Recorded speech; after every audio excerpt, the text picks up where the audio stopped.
students, and welcome to the new episode. This episode actually is directed to the both of the AS and A-level candidates.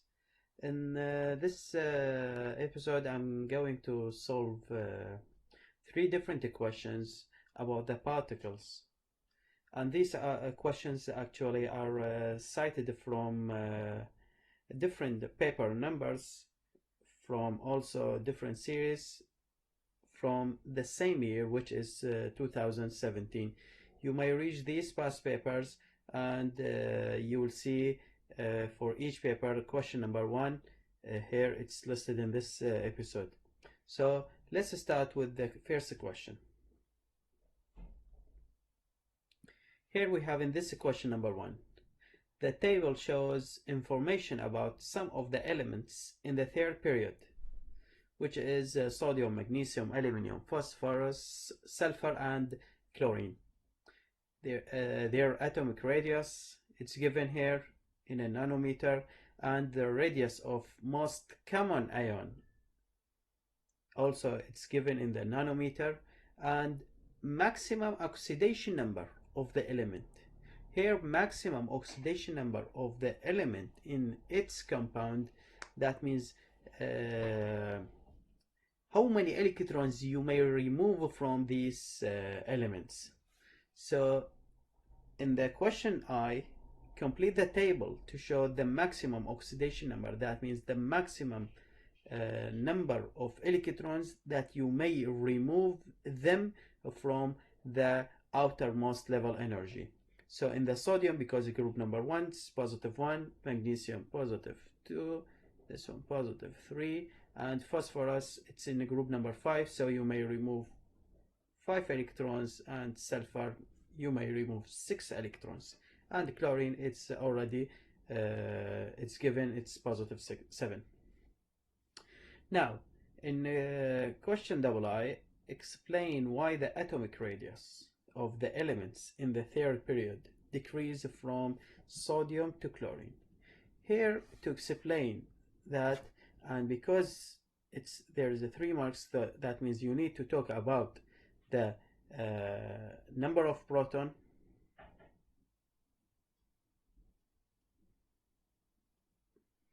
all of them, they have same number of level energies,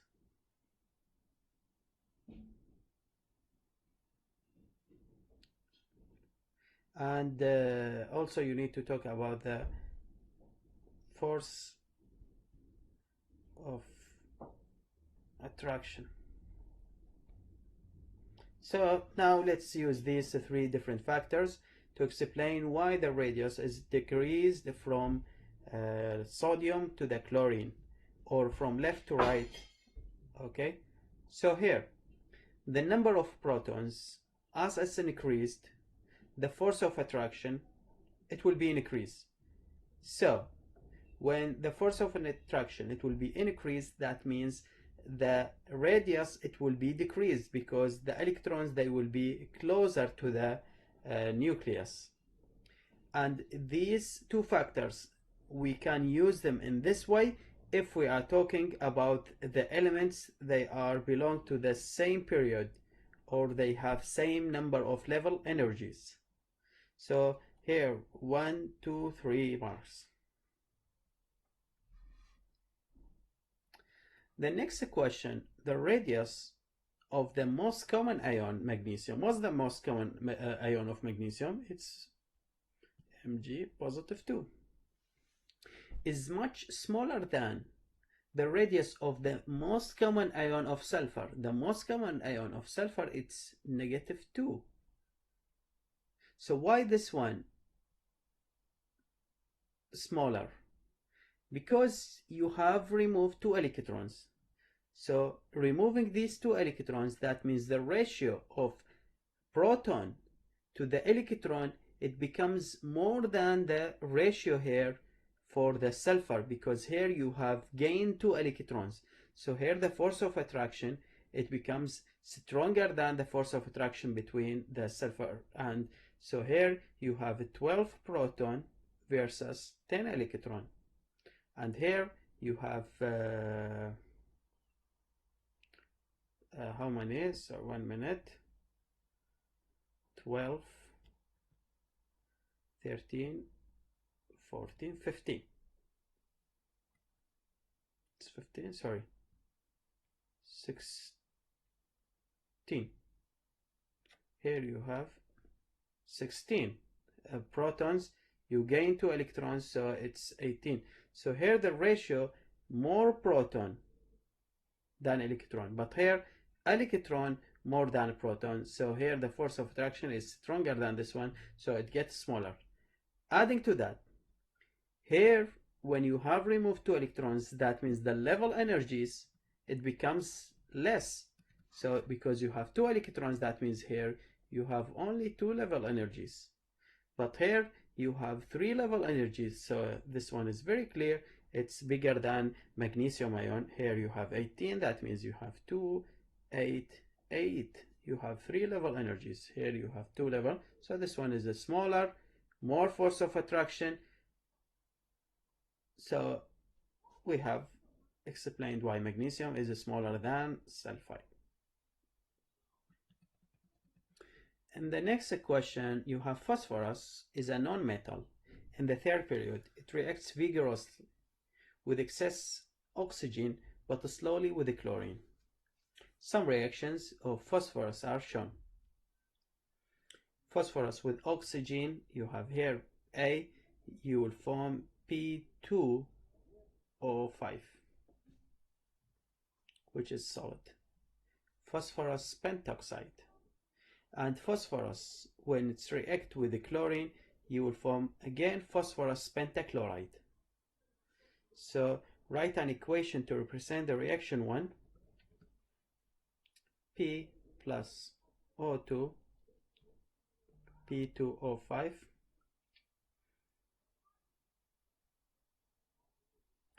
solid, gas, solid. You have here 5, you can say 2 here, so it becomes 10, 5, and here you have 4. And the next one,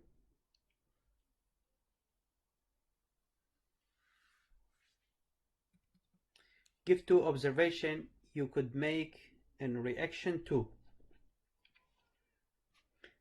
This one is solid, and this one is also solid, and here this one, it's gas.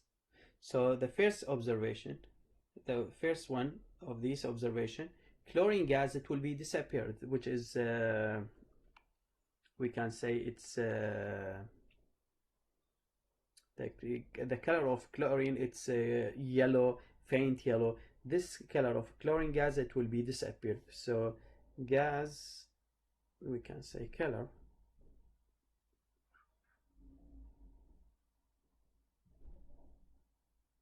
sorry for that.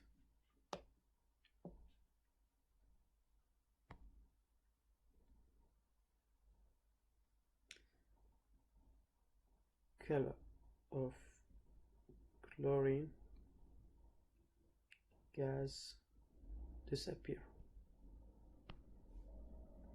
And also you will form white solid, which is PCl5. Name compound B. When phosphorus pentachloride is reacted with H2O, you will form HCl and phosphoric acid, H3PO4. So phosphoric acid, but you need to know which exactly the oxidation, because we have 2 phosphoric acid, this one PO4 and this one H2PO, sorry,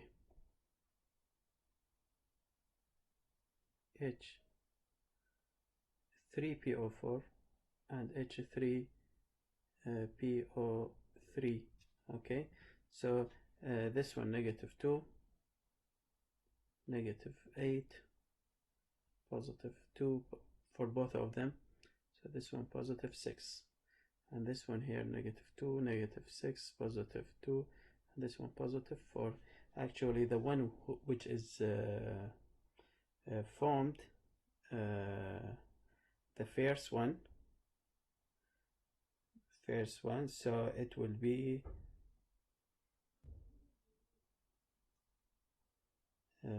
phosphoric, sorry, 1 minute.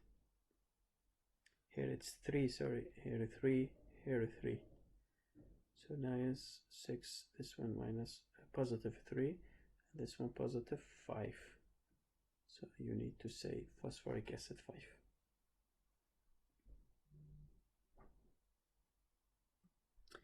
Here we have cerium is lanthanide metal. And this one, it's located at the bottom of the periodic table. These two groups, lanthanide and actinide. Okay, the one who is started with lanthanide. So here in this group you can see the cerium metal that shows similar chemical reactions to some elements in the third period. Most of cerium's compounds contain Ce positive 3 or Ce positive 4. Cerium shows the same structure and bonding as a typical metal, so we will consider it as a metal. The metallic bonding, so you need to draw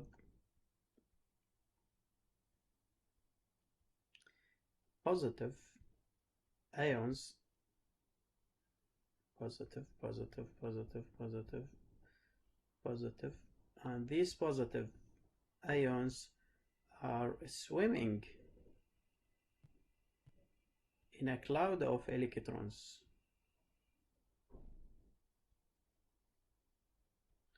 So label diagram here, this one positive ion, and these are which electrons? We can say mobile electron or delocalized electrons. Then cerium oxide, CaO2, is a ceramic. Suggests two physical, because here it's ionic compound, so physical properties of cerium oxides, what are these? High melting point, or you can say high melting point and boiling point. There, this one, it's high melting point, it's hard. You can say it's conduct the electricity as a molten state. Molten state of this compound conduct the electricity. You have a list of okay, just only 2 we need, because question 2 marks.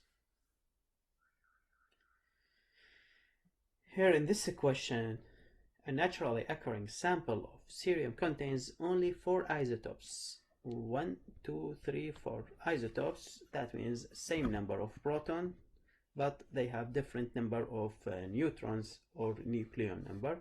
Data for 3 of the isotopes are shown and their percentage. You have to calculate the relative isotopic mass for this isotope and its percentage. Its percentage is very easy, just because it's percentage and all of the rest, the 3 other isotopes, their percentage are given. So just you need to say 100 minus the summation of these numbers, and then you have the percentage of this one, but its relative isotopic mass, it's unknown, but the average relative atomic mass for the cerium, it's given. So you need just to calculate it, and here it's already explained. So the percentage abundance of the 4 isotopes, it's given here. You have 100 minus this one, you have this number, and then you have applied this equation, each isotope time its percentage, isotope time percentage, percentage, and its isotopes percentage, and this one here percentage, we have get it, and it's the relative atomic relative isotopic mass. It's N non divided over 100, and the result it's given in the question. Just you need to find this one. So then here we have 3 steps to find. So the result it's 141.915 141.915.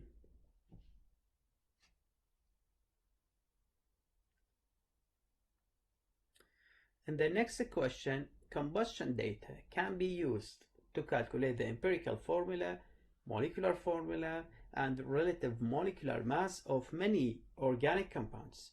Here we have defined the term relative molecular mass. Molecular mass, actually, the average mass of the molecule, which is here average molecular mass of the molecule related to the carbon, which is 12 carbon. Always relative, that means it's related to the carbon, to a 12 gram of carbon, which is from the isotope, which is 12. Here in this question, I think most of you have a problem with it, but actually it's very easy. Why it's very easy? Now, you will not do any chemical calculation. That means here you will not use PV equivalent RT, you will not find any number of moles. It's very easy. Why? Just you need to divide these 3 different compounds, which here CXHYO, here we have oxygen, we have carbon dioxide, and we have H2O. Okay, now the condition for the reactant and the product totally are the same, which is temperature 120 and the pressure 100 kilopascal. Okay, so here the temperature and the pressure, it will not affect on the number of moles for all of them, because the same effect for all of them, so we will consider the temperature and the pressure are constant. Now, what's the volume of the organic compound? It's 20. What's the volume of oxygen? The volume of oxygen, you started with 200, but it's an excess. Then at the end of the reaction, you got 250 cubic centimeter. In this 250 cubic centimeter, you have carbon dioxide, you have H2O, and you have the unreacted oxygen molecule. So in this step, you have removed all the H2O. So from 250, you have removed the H2O. So the volume is decreased to 170. So the volume of H2O is 80. Okay. Then in the next step, you have treat the remain of these gases, which carbon dioxide and O2, with alkaline solution to neutralize the carbon dioxide. So you have neutralized the carbon dioxide, and the volume is decreased to 110.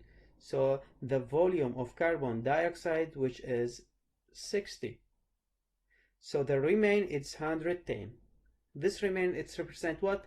The unreacted oxygen. You started with 200 and you ended with 110. So only you have used 90 cubic centimeter of these gases. Now, you don't need to convert them into mole because all of them are gases. So if you will divide all of them over 24, so you will get the same result. So we will deal with these numbers directly. Now, let's find the ratio, the smallest ratio of, but should be divided over 20 here, here 20, here 20, here 20. You have 1 mole, you have 4.5 mole, and you have here 3 mole, and here you have 4. Okay, so this one, y over 2, it's equal to 4. So what's the y? Y, it's 8. So y over 2, it gives us 4. Carbon dioxide, X is 3. Oxygen, it's 4.5. And this one. So how many carbons you have produced? 3 carbon dioxide. That means here the X, it's 3. And how many hydrogens you have? You have 4 mole of H2O. That means you have 8 hydrogen. So hydrogen, it's 8. So your compound is 3C3H8O. And this compound is an alcohol. Okay, it's an alcohol because it's given in the question. So here then complete the equation for the complete combustion of the ethanol. T here, just you need to say C3H8O. We have 4.5 oxygen, you have 3, and you have 4. And this one, it's already 1. Now give the skeletal formula. You need to be careful with which formula he is asking about it. Skeletal formula for 2 possible structures for 3 carbons, and this is 1. So 1 propanol, and you can say OH, 2 propanol. Here in this equation, you need to calculate. You will use the PV equal nRT. Why? Because he's asking about the mass. You have PV equal nRT. Okay, pressure, it's 100 times power 3 because should be Pascal. This one time 20 over million to be cubic meter, and this one equal number of mole we don't know, we have to calculate it. R, it's 831, and temperature, it's 120. You need to convert it into Kelvin. 120 plus 273, so it will be 393. So you will find the number of mole, but here it's to 3 significant figure. That means you need to be very careful with the significant figures. So n, it equal 8.31 times 393. So you have here 265.83, and for this one it will be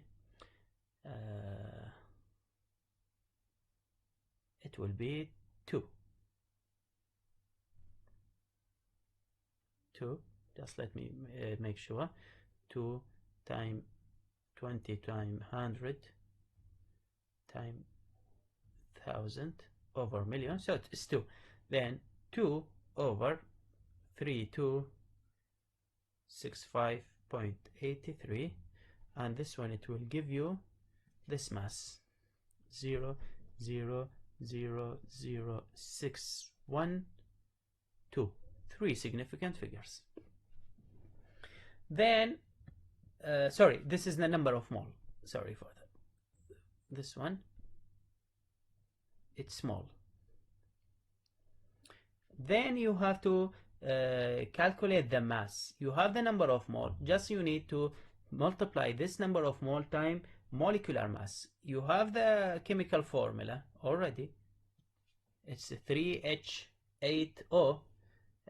12 times 3 36 plus 8 plus 16, which is 60. So this number that we got it at the end, time 60, so 60 time 0.000612, and this one it will give us 0.00367 gram. 3 significant figures. And the next question, which is very easy, the composition of atoms and ions can be determined from knowledge of atomic number. Clear? Okay, here atomic number 3, proton number should be 3, because always atomic number equal to the proton number. Okay, in nuclear number, it's written here, 6, and the number of neutrons, 6 minus a 3, it's a 3, and the number of electrons is 2 because it's positive 1. Here we have another one, here proton number 26, so atomic number is 26. The number of neutron plus number of proton, it will give us nuclear number, so 26 plus 32, it's 58 here. And which one? It's actually it's iron, but it's number of electrons less than the number of protons in 3, so it's positive 3, and this one 58 it will be here, and 26.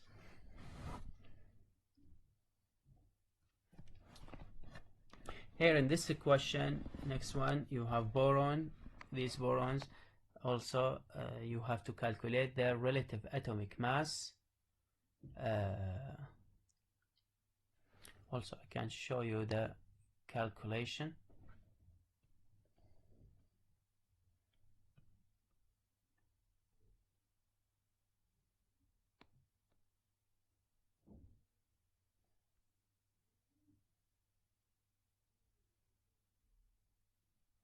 You have to find the X only, because the percentage and the relative atomic isotopic mass is given, and this one is given, but the what's the unknown?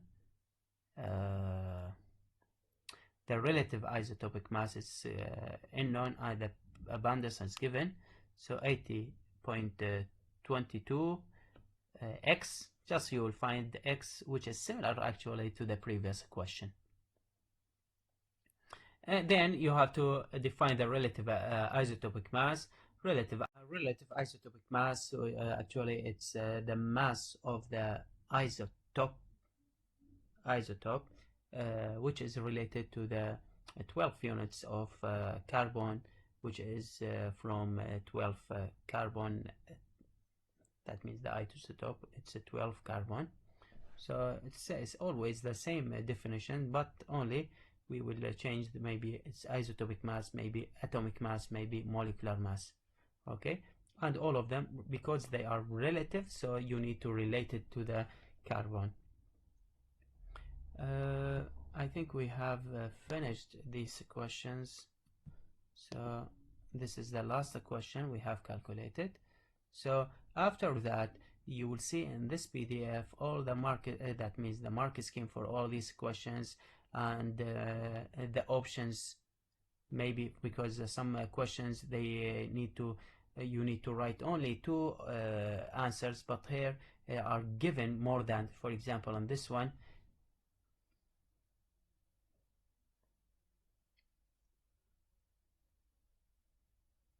okay,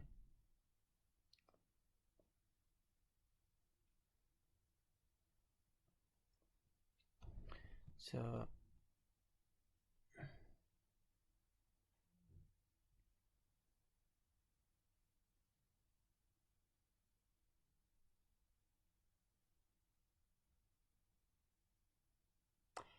sorry for that. Actually here it's not a 3, it's 4, because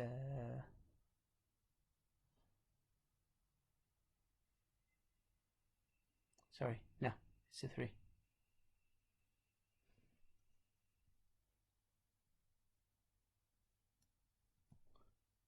It's a 3, actually, no, it's